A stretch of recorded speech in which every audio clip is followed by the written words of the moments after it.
सोचिए एक लाइट जो कई मिलियंस लाइट ईयर्स दूर से एक स्टार से निकलती है और आपके टेलीस्कोप तक सेम एनर्जी के साथ पहुंच जाती है।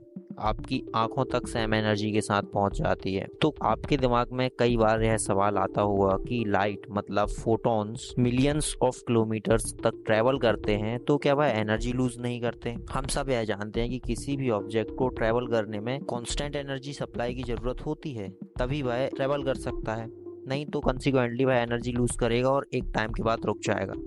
तो फिर फोटॉन्स कैसे बिलियंस ऑफ किलोमीटर तक बिना एनर्जी लूज किए चले जाते हैं? क्या फोटॉन्स का भी कोई हिडन एनर्जी सोर्स होता है या फिर इसके पीछे कुछ और रीज़न है? आइए जानते हैं।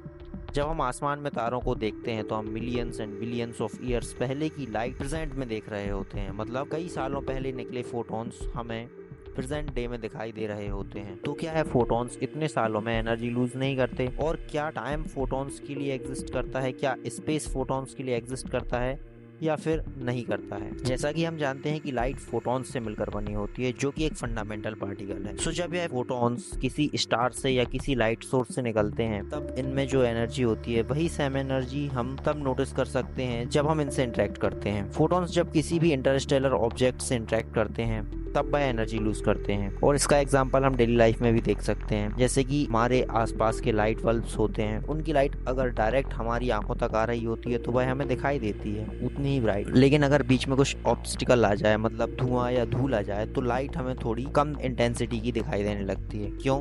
क्योंकि लाइट के पार्टिकल्स मतलब फोटॉन्स उस धूल या धुएं से इंटरेक्ट करते हैं और अपनी एनर्जी लूज कर लेते हैं। ऐसा ही स्पेस में होता है। जब लाइट किसी इंटरस्टेलर ऑब्जेक्ट यानी कि डस्ट क्लाउड या फिर एस्ट्रॉइड, कॉमेट, प्लैनेट्स किसी भी चीज से टकराती है तो वह उसे या तो एब्जॉर्ब कर लेते हैं या फिर उसकी एनर्जी को कम कर देते हैं। बट सिर्फ यही केस नहीं है, क्योंकि हमारा स्पेस मोस्टली एम्प्टी है। अब मतलब मोस्ट ऑफ द टाइम जब लाइट ट्रेवल करती है तो वह मैटर के साथ इंटरेक्ट नहीं करती। मतलब वह स्पेस में बिना किसी रुकावट के बिलियंस ऑफ किलोमीटर्स तक ट्रेवल कर सकती है। सो क्या इस केस में फोटोन ट्रेवल करते टाइम एनर्जी लूज नहीं करता होगा? इस सवाल का जवाब एक और सवाल में छुपा है। क्या फोटोन्स सच में ट्रेवल करते हैं? क्या उनके लिए टाइम और स्पेस एग्जिस्ट करता है?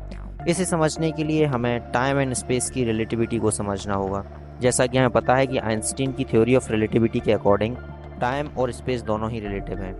बात करते हैं टाइम की, तो जब हम किसी स्ट्रॉन्ग ग्रेविटेशनल फील्ड के पास में होते हैं या हम बहुत तेज स्पीड से ट्रैवल कर रहे होते हैं तो टाइम स्लोली चलने लगता है। मतलब धीरे धीरे टाइम स्लो होने लगता है। और यदि हम किसी वीक ग्रेविटेशनल फील्ड के पास हों या फिर स्लो स्पीड से ट्रैवल कर रहे हो तो टाइम ज़्यादा जल्दी पास होता है।